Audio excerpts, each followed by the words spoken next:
Welcome in then to the latest edition of Extra Time. Thank you as always for your tweets. Ali with me in the studio, Jurgen back with us as well to answer some of your questions. And how timely it is that Jurgen is on. Kay asked a question off the back of yesterday's Extra Time. Does Jurgen remember Frank Leboeuf tackling him after 2 minutes when Jurgen was at Monaco? This was Frank showing off last night.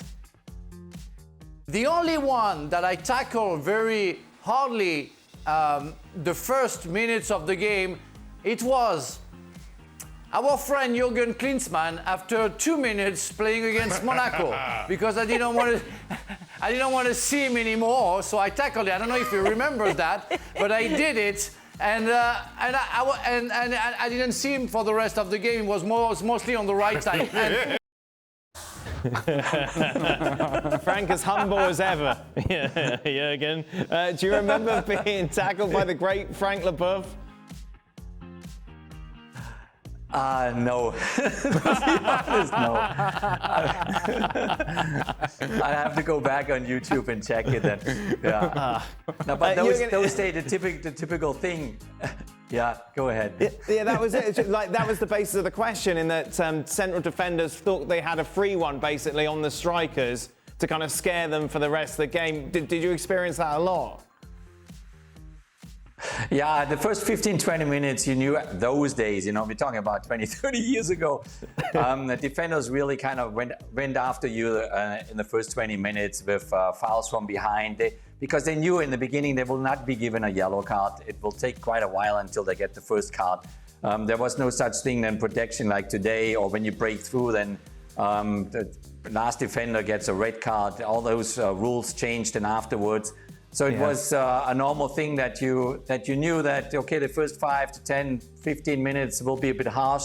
But then, if you survive those 15, 20 minutes, then you have a game. Then you're okay. Then you have a game, and then you're okay. And what I loved to do then was, in my days, I just loved to continue to run and move them around from left to right until they get a little bit tired. I don't know if Frank got tired that game.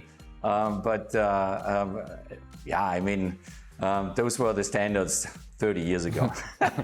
In Frank's mind, he tackled Jurgen, and Jurgen took himself out of the game. He went over to the right-hand side, never came down the middle. This is what Frank has been telling himself for 30 years now. Do we really ever want to go into Frank's mind? No, we don't. No, well, that's a different question altogether. That is a very unique place to be. Jurgen, I've got to ask you, just because of everything that's going on regarding Ole Gunnar Solskjaer, it's good that you're in that sense, because there aren't many managers that we can talk to who have been in a position wherein they're in charge of one of the biggest clubs in the world. Obviously, Bayern Munich was who you were in charge of. What is that like, day in, day out, when everybody is calling for your head, when there's criticism all around you? Just living day to day. What is that experience like? Well, obviously, it's not a pleasant experience. It's a very intense time. You question yourself, you question your environment, you question everybody around you. You're looking around and see, who has your back. Obviously, it's down to the leadership of a club then, how they look at things. I mean, knowing Manchester United, the magnitude of this amazing club, there's a lot, to be said about Sir Alex Ferguson. Does he still have the influence now guiding the club through that time period? Because I still think that his word is really important, and he knows Ole Gunnar Solskjaer since he was a player. So it's a tough time for Ole Gunnar, but it's also a time where you learn a lot. You learn a lot about the people around you. You learn a lot also about yourself, and you question certain decisions that you maybe made, why things don't turn out the way they should have turned out so far. And you take it all in, and you hope to improve them day by day, and obviously you hope that the people around you stick to your side.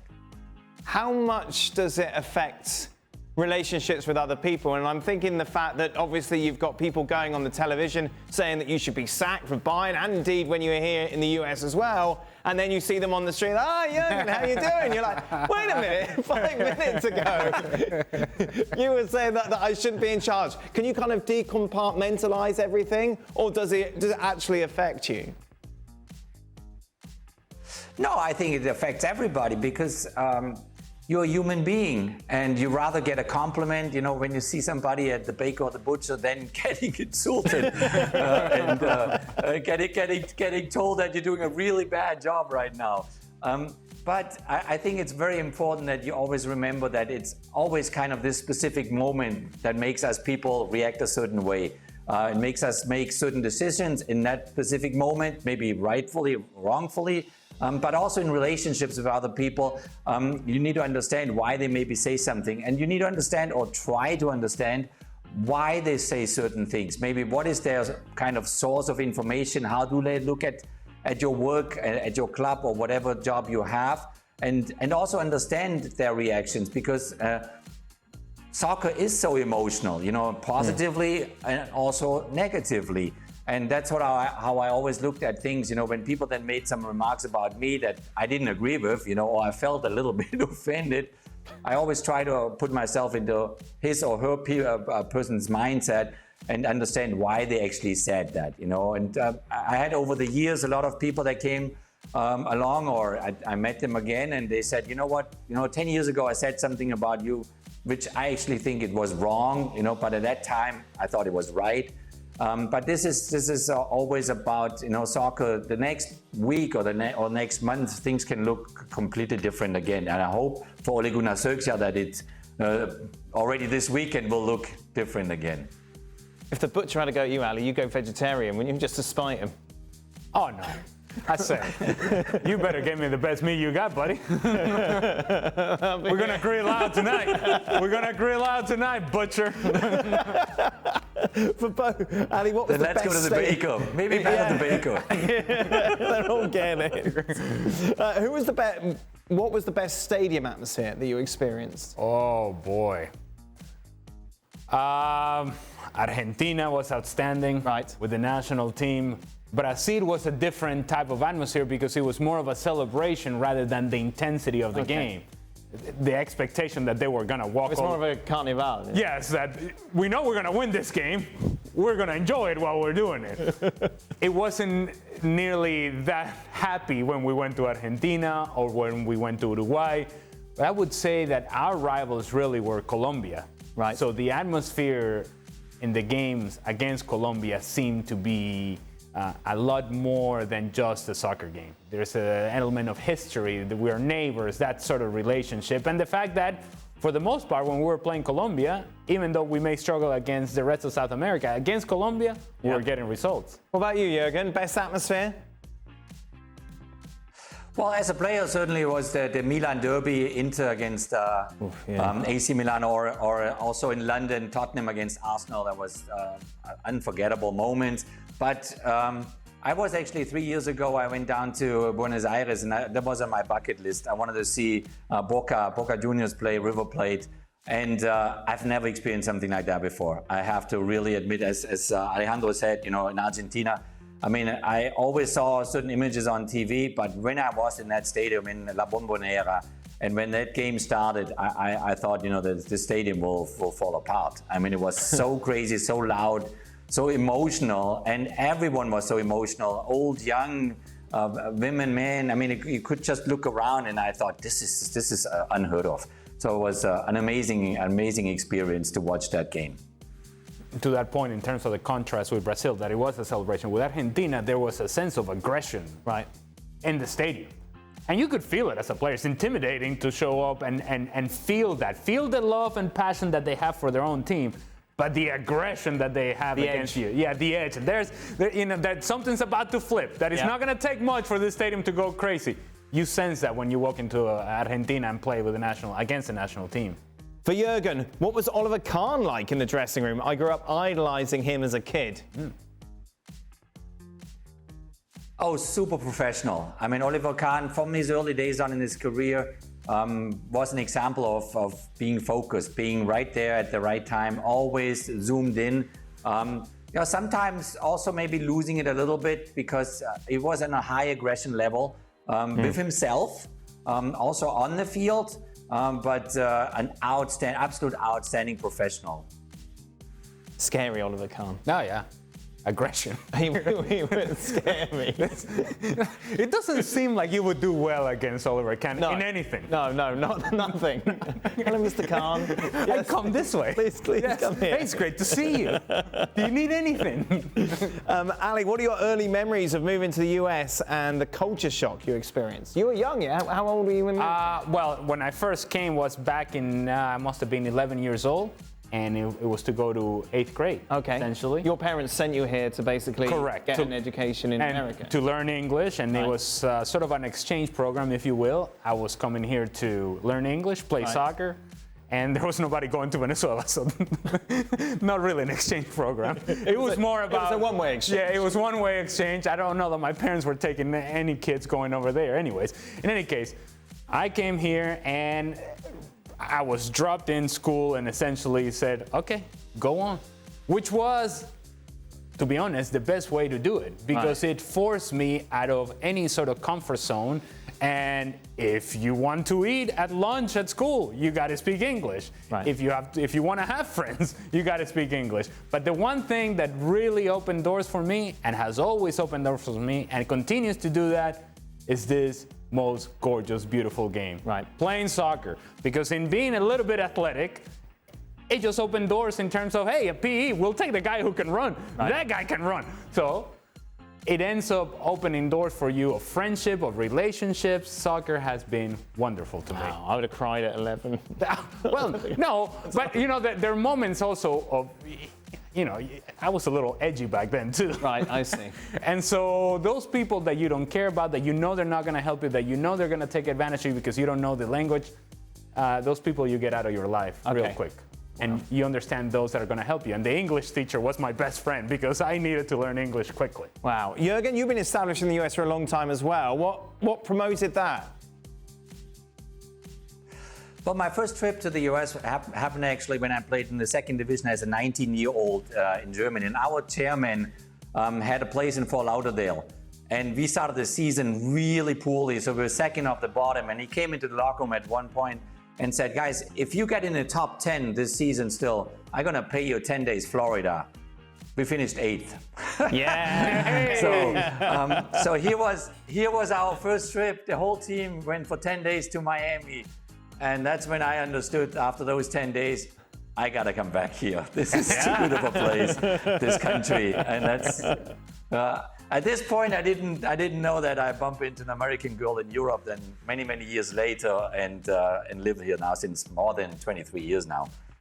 Sliding doors. Well, and then, you know, it's not easy, right? When you go to school and you don't know the language. Yes. And you're trying to find your way and you don't have your parents to lean on or your brother or sister. Hey, here we go. You want to swim?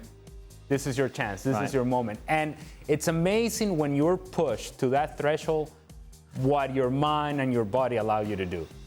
Within 3 months, I was communicating freely. I was speaking English.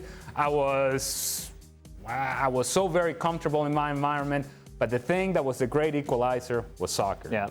That was the thing that opened the doors because it allowed me to sort of have a space in school that I would not have had otherwise. Similar to my time in Spain, really. Yes. What was your opinion on the 5 substitutes rule? Of course, it's been temporary, but IFAB are now looking at making it permanent, Jurgen. Do you like it or do you wish it would go back to 3?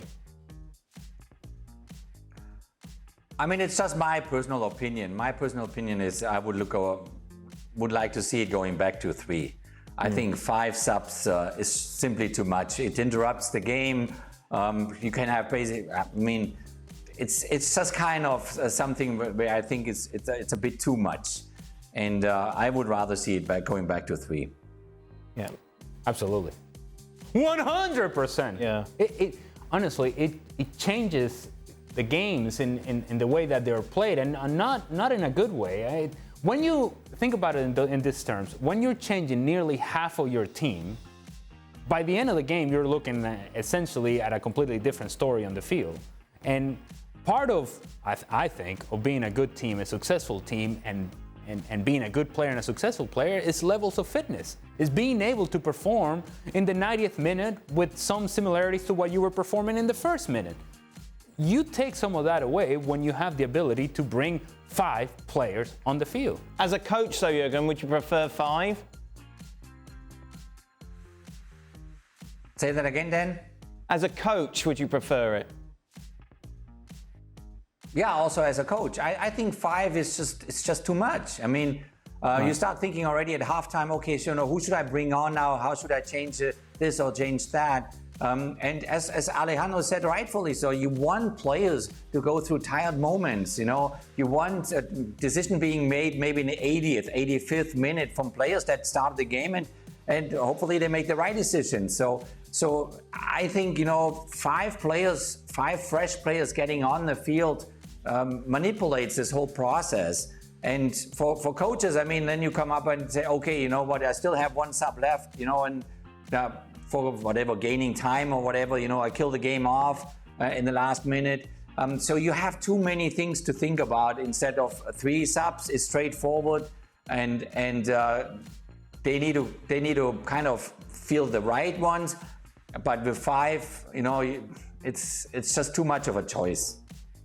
Final question. Jurgen, are we going to see any highlights from you in a German Legends game someday, like we saw from Ali in the Venezuela Legends game? Jurgen, take a look at your screen. Take a look at these pictures. Oh, no.